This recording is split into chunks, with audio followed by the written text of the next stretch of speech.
Vous avez peut-être vu passer ces images saisissantes depuis samedi. Elles montrent ce qui se passe sur le terrain entre la branche armée du Hamas et Israël qui sont officiellement entrés en guerre après une attaque surprise provenant de la bande de Gaza. Les réseaux sociaux représentent un vecteur de diffusion majeur pour les deux forces qui s'affrontent, mais aussi pour les civils. Le web, là, ça a un très large spectre d'offrir le pire comme le meilleur. Ça peut être super efficace justement pour les gens qui cherchent leurs proches, pour les gens qui veulent trouver des moyens de se protéger, utiliser les technologies de communication pour faire de la propagande. Là, ça, c'est quelque chose qui se fait depuis toujours. Par exemple, le Hamas avait préparé visiblement une quantité importante de vidéos très bien faites, très bien réalisées. Ça contribue à la guerre psychologique. On démoralise les troupes ennemies ainsi que le peuple et on motive ces troupes comme quoi on est fort, on va y arriver, etc. Et ça se fait de part et d'autre. Israël a commencé à faire la même chose. Cette tactique est souvent utilisée dans un contexte de guerre pour générer de la désinformation et manipuler l'opinion publique dans un sens ou dans l'autre. On appelle ça un fog war ou un brouillard de guerre. Pour nous, qui sommes d'autant plus pas dans le terrain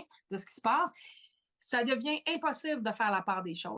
La chose la plus, disons, sécuritaire qu'on peut choisir comme source d'information en temps de guerre, c'est vraiment les médias traditionnels. Et de prendre un pied de recul avant de prendre parti pris là-dedans, on peut se faire mobiliser pour participer sans le vouloir à cette propagande-là, parce qu'on repartage, parce qu'on partage une idéologie, une idée, et des fois, elle est construite à travers de la désinformation. Les plateformes ont un rôle à jouer. Puis ça, je pense que c'est une affaire qui se passe à l'international, là, que ce soit l'ONU ou l'UNESCO, de forcer les entreprises comme Meta, Google, X et compagnie à vraiment avoir des principes de modération pour limiter les effets de ce brouillard-là. Là.